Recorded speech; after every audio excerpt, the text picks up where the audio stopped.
বাংলায় যাকে আমরা দোল উৎসব বা আমরা মহাবসন্ত উৎসব হিসেবে পালন করি, তাই উত্তর ভারতের রাজ্যগুলোতে মূলত হোলি উৎসব নামে সমাধিকভাবে পরিচিত।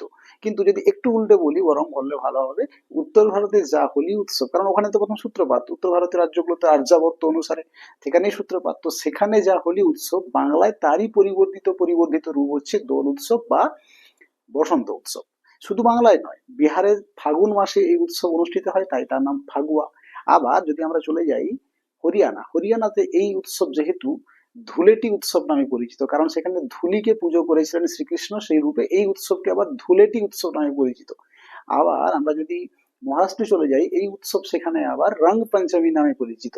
তাহলে বিভিন্ন রাজ্যে কিন্তু উৎসব পালন হচ্ছে এবং সেই উৎসবটা বিভিন্ন নামে বিভিন্ন রূপে পরিবর্তিত হচ্ছে। উৎসব পালনের সূত্রপাত বা ইতিহাস কোথায়, কবে থেকে এটি শুরু, এর জন্য আমাদের ফিরে যেতে হবে হিন্দু পুরাণ অনুসারে একদম সত্যযুগে।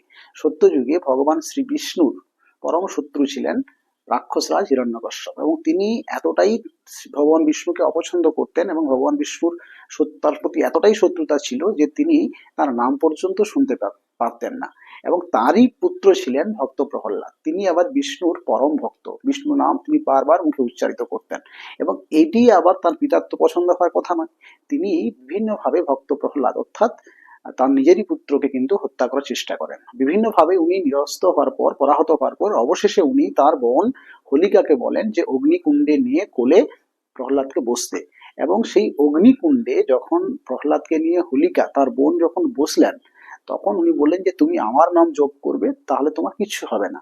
এবং ভক্ত প্রহ্লাদ কিন্তু ভগবান বিষ্ণুর নাম করতে থাকলেন এবং তার কিচ্ছুটি হলো না। কিন্তু হোলিকা কিন্তু হিরণ্যকশ্যপের নাম জপ করার পরেও তার কিন্তু সেখানে অগ্নিদগ্ধ হয়ে মারা গেলেন। এবং সেই দিনটি যেহেতু সত্যের বিরুদ্ধে অসত্যের যে পরাজয় ঘটলো, তাই সেই দিনটিকে হোলিকা দহন দিবস হিসেবে উত্তর ভারতে সামাজিকভাবে প্রচলিত বলে এটা বিশ্বাস করা হয়। এবং এই ধারণা থেকেই হোলির অর্থাৎ রঙের উৎসব হোলির আগের দিন হোলিকা দহন উৎসব হিসেবে পালন করা হয়। এবার হোলিকা দহন উৎসবের পরেই যেটা থাকলো সেটা হচ্ছে রঙের উৎসব হোলি, সেটি হচ্ছে দ্বিতীয় দিন, অর্থাৎ হোলিকা দহনের দ্বিতীয় দিন এই হোলি উৎসব রঙের উৎসব পালন করা হয়। এটি আবার আমাদের চলে আসতে হবে দাপরে, একদম শ্রীকৃষ্ণ রাধিকার যে মিলন মেলা, সেখানে সেখানে যে কথোপকথন রয়েছে, গর্গ সংহিতাতে ঋষি গর্গ লিখেছেন যে শ্রীকৃষ্ণ ছিলেন দেখতে কালো এবং শ্রী রাধিকা ছিলেন অপূর্ব সুন্দরী, দেখতে খুব ফর্সা। এবার শ্রীকৃষ্ণ লজ্জাবোধ করতেন রাধিকার সঙ্গে কথা বলতে বা মিলন করতে। এবার তার মা যশোদা অর্থাৎ শ্রীকৃষ্ণের মা যশোদা শ্রীকৃষ্ণকে আশ্বস্ত করলেন যে তুমি গিয়ে শ্রী রাধিকার মুখে রং মাখিয়ে দাও, এবং রং মাখালে তিনি তোমার মতোই একই রকম দেখতে হয়ে যাবেন, এবং সেখানে তোমার কোনো কুঞ্চিতবোধ বা কুণ্ঠিতবোধ থাকবে না, এবং তুমি তার সঙ্গে প্রেম লীলায় মত্ত হতে পারবে। এবং সেই পরাক্রম মানে সেই ঘটনাক্রম অনুসারে তিনি শ্রী রাধিকাকে রং মাখিয়ে দিলেন মুখে, এবং তারপর থেকে দুজনে প্রেম লীলায় মত্ত হয়ে উঠলেন বলে এই রকম একটা ধারা কথিত আছে। যেটা শ্রীকৃষ্ণ কীর্তনেও এইরকম ধারা কথিত রয়েছে। এবার এখানে একটা খুব দারুণ ইন্টারেস্টিং জিনিস, আমাদের যে পুরাণ, আমাদের যে মাইথোলজি, সেখানে কিন্তু তার সঙ্গে বাস্তবের একটা বিশাল লিঙ্ক রয়েছে বা মিল রয়েছে। আমরা জাতি ধর্ম বর্ণ নির্বিশেষে বিভিন্ন মানুষ বিভিন্ন বর্ণের হয়ে থাকি। বর্ণ মানে আমি জাতিগত সত্তার দিক থেকে বলছি না, বা কর্মভেদে যে বর্ণের বিভাগ সেই কথা বলছি না।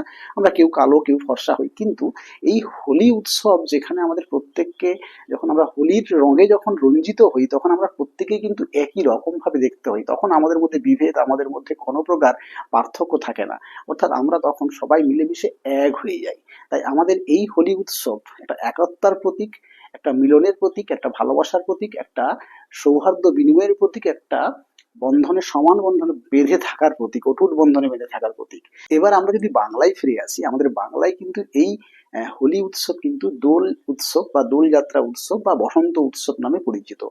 এটির সূত্রপাত কিন্তু অনেক পরে, মধ্যযুগীয় সময় প্রেক্ষাপটে যদি আমরা দেখি, যখন শ্রী চৈতন্যদেব উত্তর ভারত পরিভ্রমণ করতে যান এবং সেখান থেকে যখন তিনি ফিরে আসেন হোলি উৎসব পালন করে, তখন তিনি বাংলায় এসে এই দোলযাত্রা উৎসব পালন করেন। এবং তিনি এখানে মূলত, যেহেতু বৈষ্ণব সম্প্রদায়ের মধ্যে এই উৎসব প্রথমে প্রচলিত ছিল এবং এখনো সমাধিকভাবে প্রচলিত, এখন সারা রাজ্যের মানুষ পালন করে থাকেন, হিন্দু ধর্মাবলম্বী মানুষ।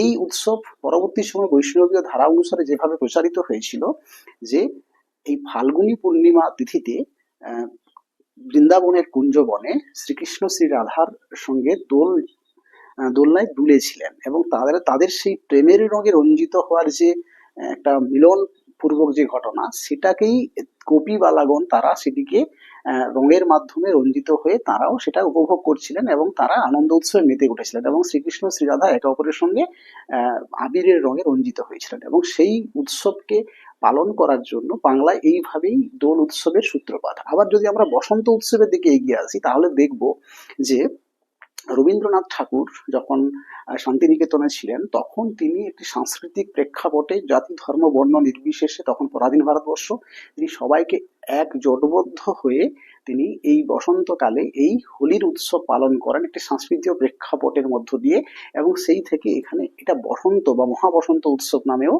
সমধিকভাবে পরিচিত। এর সঙ্গে আবার একটু মেডিকেল সায়েন্সের দিক থেকে যদি আমরা দেখি, এই যে হোলি উৎসব বা রঙের উৎসব, এখানে মূলত আবির হচ্ছে এর মূল বা মুখ্য উপাদান।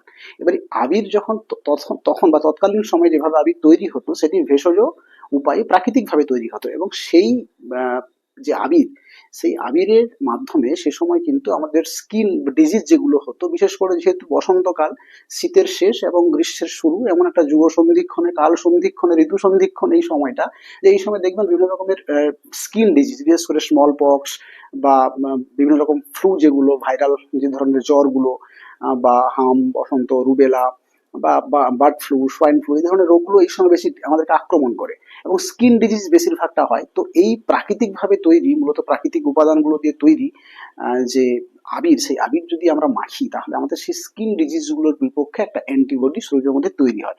এখন অবশ্য রাসায়নিকভাবে এগুলো তৈরি হচ্ছে, কেমিক্যাল বিভিন্ন রকম মিশিয়ে রং সঙ্গে আবির মেশানো হচ্ছে, তো সেক্ষেত্রে এতটা ধরো ইমপ্যাক্ট বা এফেক্টেড হতে পারছে না, কিন্তু এটাই মানে চিকিৎসা বিজ্ঞানগত দিক থেকে এই বসন্ত উৎসব পালন করার মধ্য দিয়ে, আমরা আবির মাখার মধ্য দিয়ে আমরা কিন্তু শারীরিক একটা হেলদি একটা এনভায়রনমেন্টও তৈরি করতে পারি। ধন্যবাদ। ভিডিওটা যদি ভালো লেগে থাকে সবাই অবশ্যই চ্যানেলের সঙ্গে থাকবেন। ধন্যবাদ।